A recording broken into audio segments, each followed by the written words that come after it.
5 minute और किताब का नाम चैपुटकॉक मुसन्नफ, जबकि इमानुअल असलम साहब प्रोड्यूसर, आवाज़ में शाहजाद शौकत।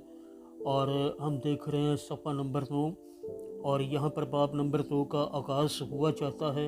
रूह का डिज़ाइन, मुकाशफा, यूहन्ना आरफ का मुकाशफा 21 बाब और 2 आयत से 4 आयत तक। फिर मैंने शहर मुक़द्दस में यानी शहर मुक़द्दस में नए यरूशलेम को आसमान पर से खुदा के पास उतरते देखा, और वो उस दुल्हन की मानद आरास्ता था जिसने अपने शौहर के लिए श्रृंगार किया। फिर मैंने तख्त में से किसी को बुलंद आवाज़ से ये कहते सुना कि देख, खुदा का खैमा आदमियों के दरमियान है, वो इनके साथ सुकूनत करेगा और वो उसके लोग होंगे। खुदावंद के पाक कलाम के पढ़े सुन जाने पर उसकी बरकत नाज़िल हो। सब कहिएगा आमीन। खुदावंद का शुक्र हो।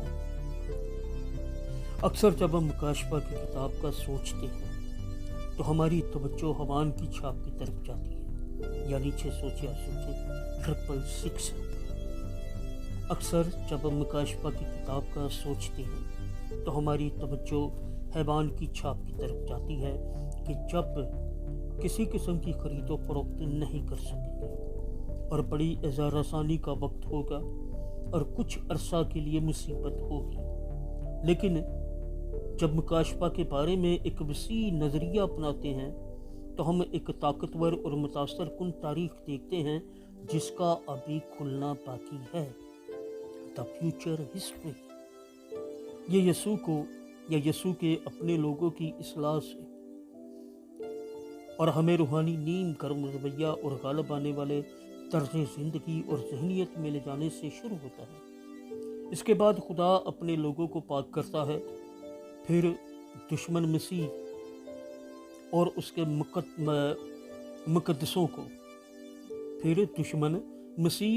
मुकद्दसों को मुकद्दसों के खिलाफ गज़बनाक होता है, लेकिन शिकस्त खाता है।